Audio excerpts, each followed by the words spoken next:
ഇന്ന് രാവിലെയാണ് കോട്ടയം കടുത്തുരുത്തിയിലെ ഞിയൂർ പഞ്ചായത്തിന്റെ കമ്മ്യൂണിറ്റി ഹാളിൽ മുൻപിലുള്ള ഈ ഭാഗം തകർന്നു വീണിരിക്കുന്നത്. കണ്ടാൽ തന്നെ വ്യക്തമാണ്, വൻ അപകടമാണ് തലനാരിഴയ്ക്ക് ഒഴിവായത് എന്ന് പറയാതിരിക്കാൻ വയ്യ. കാരണം ഈ വീണ ഭാഗം എന്ന് പറയുന്നത് ഈ നിരവധി കടകൾ പ്രവർത്തിക്കുന്ന അതിന് നേരെ മുൻവശത്തേക്കാണ്. അതായത് ദൃശ്യങ്ങൾ തന്നെ കാണാൻ സാധിക്കും, പച്ചക്കറി കടയടക്കമുള്ള നിരവധി കടകൾ ഈ ഭാഗത്ത് പ്രവർത്തിക്കുന്നുണ്ട്. അതിന്റെ മുൻപിലേക്കാണ് ഈ കമ്മ്യൂണിറ്റി ഹാളിന്റെ സൺഷെയ്ഡ് തകർന്നു വീണിരിക്കുന്നത്. ഗ്ലാസ് ഉൾപ്പെടെ ഇരുമ്പ് ഭാഗം പാളികൾ ഉൾപ്പെടെയുള്ള സാധനമാണ്. അതായത് അത്രത്തോളം വെയിറ്റ് ഉള്ള ഒരു ഭാഗമാണ് ഈ താഴേക്ക് പതിച്ചത് എന്നുള്ളതാണ്. നിരവധി വാഹനങ്ങൾ ഇതിനടിയിൽ ഇപ്പോഴും നിൽക്കുന്നുണ്ട്. ആളുകൾ ആ സമയത്ത് ഇവിടെ ഉണ്ടായിരുന്നു. ഈ അപകടത്തിന്റെ ഈ ഒരു ശബ്ദം കേട്ടതോടുകൂടി തന്നെ ആളുകളൊക്കെ തന്നെ ആ സമയത്ത് ഓടി രക്ഷപ്പെടുകയായിരുന്നു. അതാണ് ഈ വലിയ അപകടം നടന്നെങ്കിൽ പോലും ആർക്കും പരിക്കൊന്നുമില്ലാതെ രക്ഷപ്പെടാൻ സാധിച്ചത്. എന്തായാലും ഉണ്ടായത് വലിയൊരു അപകടമാണ്. എന്താണ് സംഭവത്തിന് പിന്നിലെന്ന സംശയം ഇപ്പോൾ പ്രധാനമായും നിൽക്കുന്നുണ്ട്. കാരണം ഒരാഴ്ച മുമ്പാണ് ഇതിന്റെ ഉദ്ഘാടനം കഴിഞ്ഞിട്ടുണ്ടായിരുന്നത്. അതിനുശേഷം ഈ സംഭവം ഉണ്ടായത്. വലിയ അഴിമതി ഉണ്ടോ എന്നടക്കമുള്ള സംശയങ്ങൾ നാട്ടുകാരടക്കം മുന്നോട്ട് വെക്കുന്നുണ്ട്. നമുക്കൊപ്പം പഞ്ചായത്ത് പ്രസിഡന്റ് കൂടി ചേരുന്നുണ്ട്. പ്രസിഡന്റ്, ഒരാഴ്ച മുമ്പാണ് ഇതിന്റെ ഉദ്ഘാടനം കഴിഞ്ഞത്. എന്താണ് ഇപ്പോൾ ഇങ്ങനെ? ഒരാഴ്ചയല്ല, ഒരു മാസം മുമ്പ്. എന്താണ് ഇപ്പോൾ ഇങ്ങനെ ഒരു സംഭവം? അതിന്റെ സാങ്കേതിക വശങ്ങൾ എഞ്ചിനീയറിംഗ് വിഭാഗം തന്നെ പരിശോധിക്കേണ്ടിയിരിക്കുന്നു. അപ്പൊ നമ്മളിത് നമ്മുടെ MLA-യുടെ പ്രാദേശിക വികസന ഫണ്ടാണ്. അത് നടത്തിപ്പെല്ലാം ബ്ലോക്കാണ് എസ്റ്റിമേറ്റും നിർവഹണവും എല്ലാം നടത്തിയിട്ടുള്ളതും. നമ്മൾ ഇടയ്ക്കൊന്ന് പ്രവർത്തനങ്ങൾ പരിശോധിക്കുന്നുണ്ടായിരുന്നു. ബാക്കി എന്താണ് വന്നിരിക്കുന്ന കാര്യം എഞ്ചിനീയറിംഗ് വിഭാഗത്തിന് അറിയാം. മഴയാണോ ഒരു കാരണം? ഇന്ന് രാവിലെ കനത്ത മഴയും ഉണ്ടായിരുന്നു.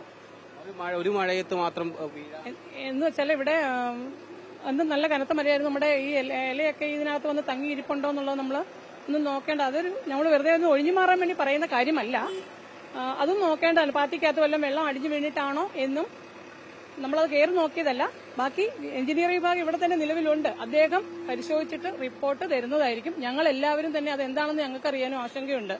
കാരണം ഇത്രയും ഫണ്ട് ചെലവഴിച്ച് നമ്മൾ നടത്തി. ഇത് നമുക്ക് തന്നെ ഒരു പറഞ്ഞതുപോലെ ആളപായം ഇല്ലാതിരുന്നത് ഞങ്ങളുടെ നമ്മുടെ എല്ലാവരുടെയും ഭാഗ്യം കൊണ്ട് തന്നെയാണ്. അതുകൊണ്ട് ഞങ്ങൾ അടിയന്തര യോഗം ചേർന്നെന്തെങ്കിലും ഇന്ന് തന്നെ ഇപ്പൊ സമയം വച്ചിട്ട് പറഞ്ഞു. ഇന്ന് തന്നെ പഞ്ചായത്ത് അടിയന്തര യോഗം ചേരുന്നുണ്ട്. അത് സംബന്ധിച്ച് വിശദമായി പരിശോധിച്ചിട്ട് ആരാണോ അത് ഉത്തരവാദികളായിട്ടുള്ള ബന്ധപ്പെട്ട ആളുകളുടെ പേരിൽ ഉത്തരവാദിത്തപ്പെട്ടവരുടെ പേരിൽ അടിയന്തരമായി നടപടി സ്വീകരിക്കണമെന്ന് ആവശ്യപ്പെട്ടുകൊണ്ട് ബഹുമാനപ്പെട്ട മുഖ്യമന്ത്രി, കളക്ടർ, അതുപോലെ തദ്ദേശ സ്വയംഭരണ വകുപ്പ് മന്ത്രി തുടങ്ങിയ ബന്ധപ്പെട്ട അധികാരികൾക്കെല്ലാം പഞ്ചായത്ത് കമ്മിറ്റി ചേർന്ന് പ്രമേയം പാസാക്കി. എത്ര ലക്ഷം രൂപയാണ് ഇതിന് മുടക്കിയത്? 25 ലക്ഷം രൂപയാണ് പ്രാദേശിക വികസന ഫണ്ടിൽ നിന്നും MLA അനുവദിച്ചു തന്നിട്ടുള്ളത്. അതിൽ GST 18% പോകും. അത് കഴിച്ചിട്ടുള്ള തുകയാണ് ഇതിനുവേണ്ടി ചെലവഴി. ഇത് മാത്രമല്ല, ഇതിനകത്തും നിർമ്മാണ പ്രവർത്തനങ്ങൾ നടത്തിയിട്ടുണ്ട്. ഫ്ലോറിംഗ്, അതുപോലെ മറ്റ് സ്റ്റേജ്, അത് അനുവദിച്ചിട്ടുള്ള കാര്യങ്ങൾ, പെയിന്റിംഗ് അടക്കമുള്ള കാര്യങ്ങൾ, ഈ കാര്യങ്ങളെല്ലാം ചെയ്തിട്ടുണ്ട്. അതായത് ഈ പറയുന്നത് പോലെ 25 ലക്ഷം രൂപ മുടക്കിയാണ് ഇതിന്റെ പുനരുദ്ധാരണ പ്രവർത്തനം നടത്തിയിട്ടുണ്ടായിരുന്നത്.